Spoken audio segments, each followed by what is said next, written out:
se retrouve pour une vidéo présentation et tapping sur des assiettes représentant la mythologie grecque. C'est un lot de 4 assiettes que j'ai eu sur Vinted.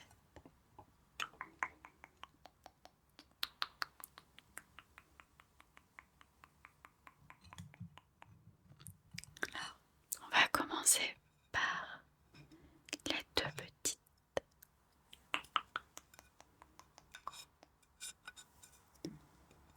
Ici, Adonis. Je regarde bien. Adonis et Aphrodite.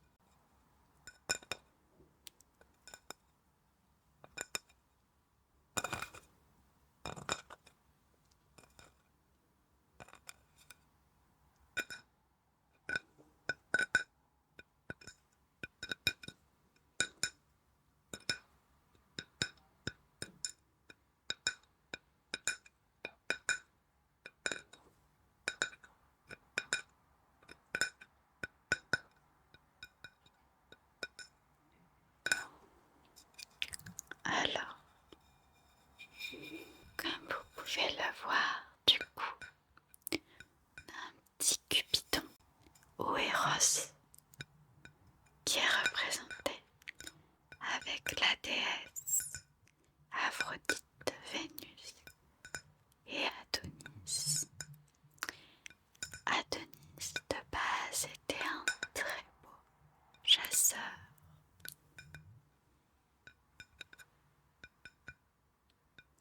Si beau qu'il intéressa la déesse Aphrodite, déesse de l'amour.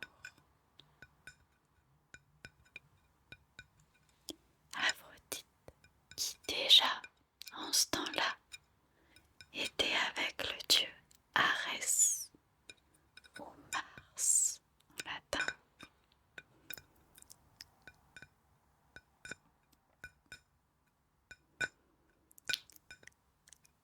Quand Arès surprit Aphrodite avec Adonis, Adonis était alors en train de faire des trucs avec Aphrodite. Il rentra dans une colère noire, si bien que un jour, quand Adonis partit chasser, Arès, dont l'anide, un des animaux fétiches, et le sanglier, inspira la terreur au sanglier, qui devient un véritable monstre à tuer. Quand Adonis se lança à la poursuite du sanglier, le sanglier fait qu'une bouchée de lui.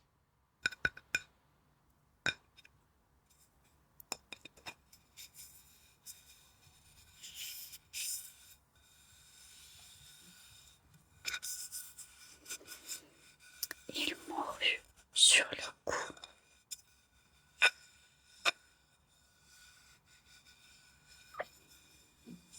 Mais l'histoire ne s'arrête pas là. Parce qu'en enfer régnait aussi la reine Perséphone aux côtés de son ami Hadès, de son mari. Bon, mari-ami. Et elle tomba elle aussi sous le charme d'Adonis. Si bien que quand Aphrodite réclama son amant, Perséphone ne voulut pas lui donner. Il y eut alors un contrat fait qui disait qu'une partie de l'année, l'âme d'Adonis serait avec Aphrodite et l'autre partie de l'année,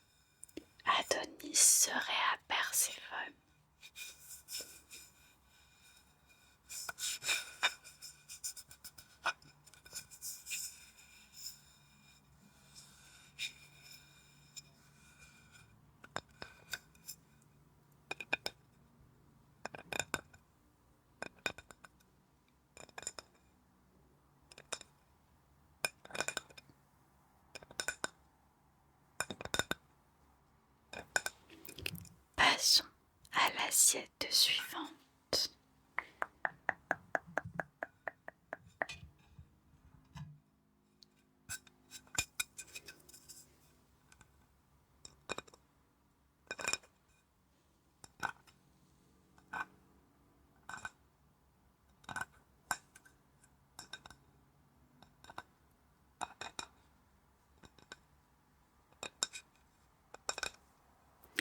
Ici, nous avons une représentation d'Athéna qui est armée avec son casque, sa lance. Et regardez, juste à côté d'elle se trouve une petite chouette. Hibou, pardon. Un petit hibou. Qui est son animal fétiche.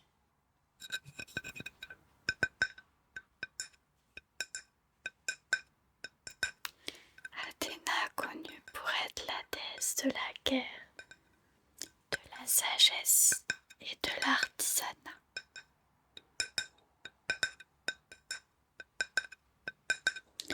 Juste à côté, si je vise bien, nous avons Poséidon avec son trident,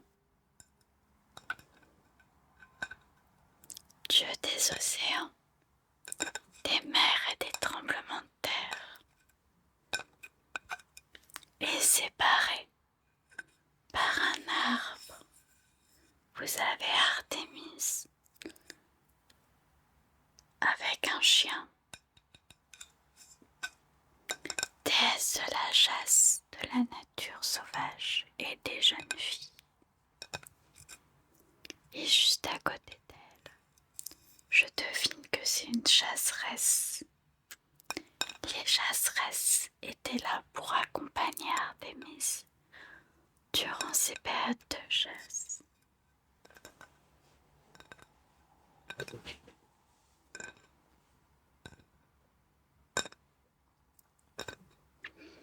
On retrouve beaucoup de représentations où Athéna et Poséidon sont ensemble.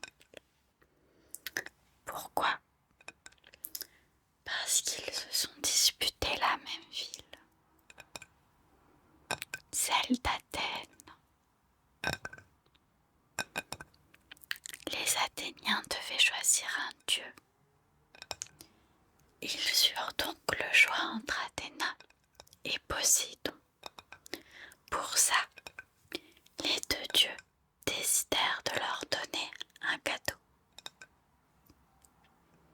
Poséidon leur donna la mer et l'accès à l'eau salée, tandis qu'Athéna leur donna l'olivier.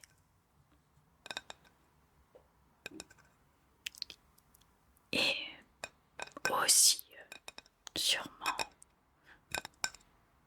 vu que les Athéniens aimaient bien se battre, la possibilité de gagner de nombreuses guerres.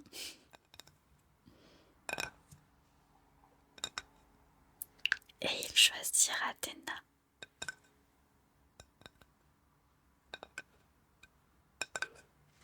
C'est pour ça que sur le Parthénon, temple dédié à Athéna, on y trouve un olivier. Néanmoins, sur le sanctuaire, si je me trompe pas, on trouve quand même un temple à Poséidon. Parce que pour le commerce, surtout, que c'est cool de faire du commerce maritime et que les Athéniens sont connus aussi pour leur flotte. C'est cool de célébrer quand même le dieu de la mer de temps à autre.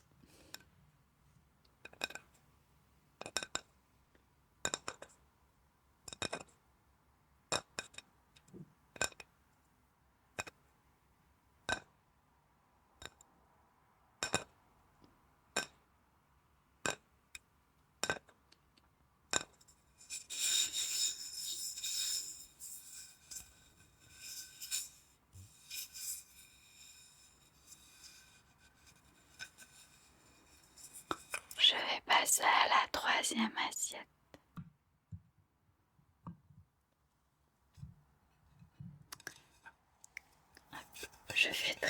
attention puisque malheureusement je l'ai reçu cassé.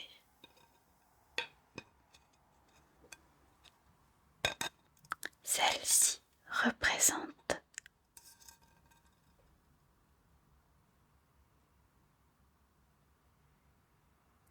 alors dans ma tête c'était Artémis et Apollon. Ça c'est sûr, c'est Apollon. Néanmoins, j'ai un trou à cause de la flûte.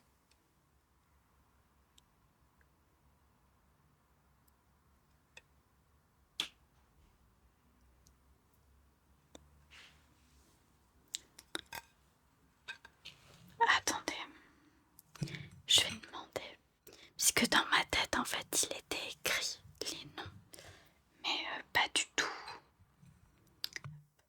Et ce qui est étrange aussi, c'est qu'il y a un feu juste à côté.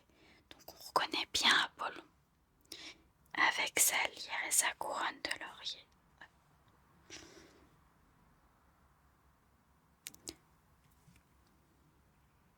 Alors,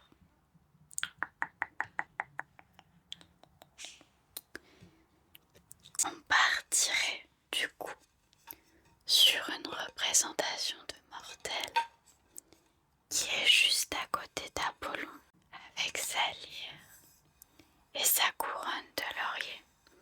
Et du coup, on pourrait en conclure que c'est une métaphore et qui inspire ici la jeune dame qui possède un holos, qui est la flûte, comme vous voyez, qu'elle tient, j'allais dire dans son bec, dans sa bouche.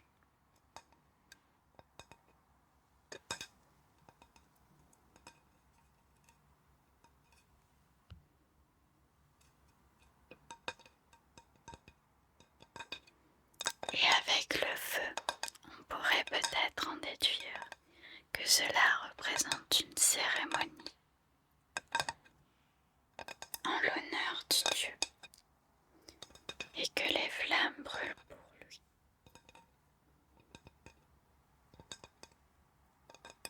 Oups.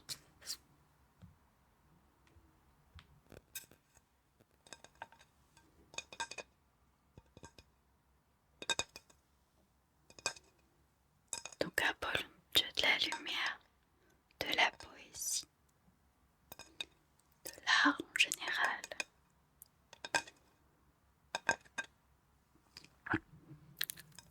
Alors, c'est assez étrange puisque, par exemple, dans Homère, on dit qu'il a un arc d'argent et l'argent est plutôt un symbole lunaire. Et en fait, c'est au fur et à mesure que ce dieu aurait pris l'apparence d'un dieu solaire pour remplacer, c'est pas le mot, mais pour s'identifier plus à Hélios, qui est du coup le titan du soleil. Surtout que sa jumelle Artémis aurait elle la partie lunaire. Et Hélios a une jumelle, elle aussi, c'est les deux jumeaux de la mythologie.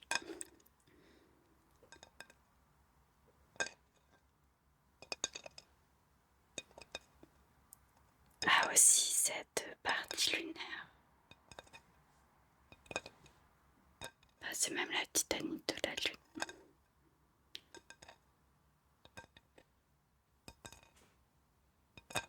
Dans la mythologie grecque, du coup, on a 3 représentations de la lune. On a Hécate, on a Artémis et on a Sélénée, du coup.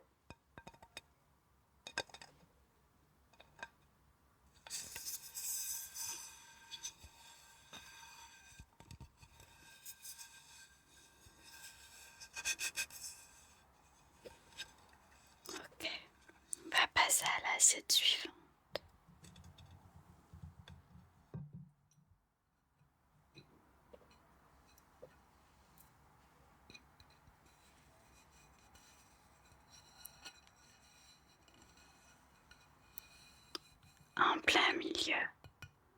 on a Dionysos. Alors, on pourrait se demander si c'est pas une représentation aussi d'Apollon, puisqu'on a un mec avec une lyre. Néanmoins, on a le lauréat aussi.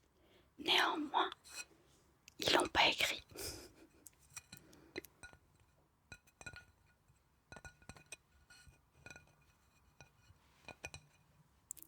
Du coup, on reconnaît bien Dionysos avec sa feuille de vigne. Et on pourrait en déduire qu'il y a une mortelle, puisque Dionysos est souvent représenté avec des mortels, que ce soit homme ou femme. Puisqu'il a vraiment cet aspect un petit peu demi-dieu. Sa mère étant mortelle, il a gagné sa divinité en sortant de la cuisse de Jupiter, Zeus.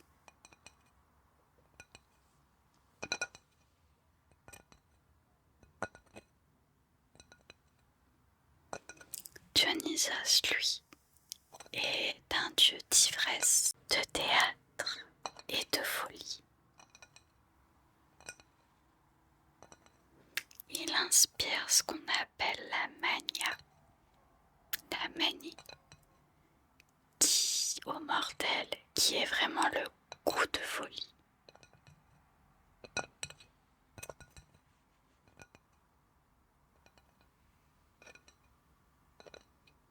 La fureur.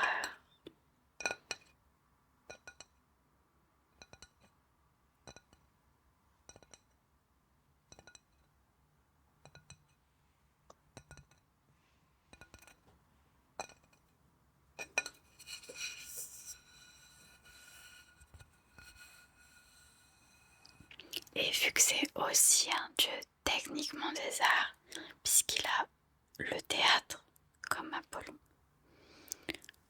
c'est pas étonnant que Apollon figure avec lui.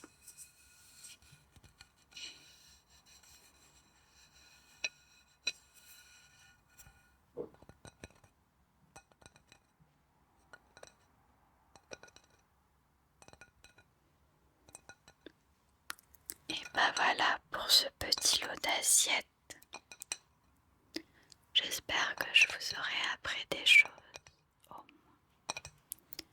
En tout cas, je vous invite à vous abonner, à liker et à me mettre un petit commentaire en commentant votre divinité grecque préférée.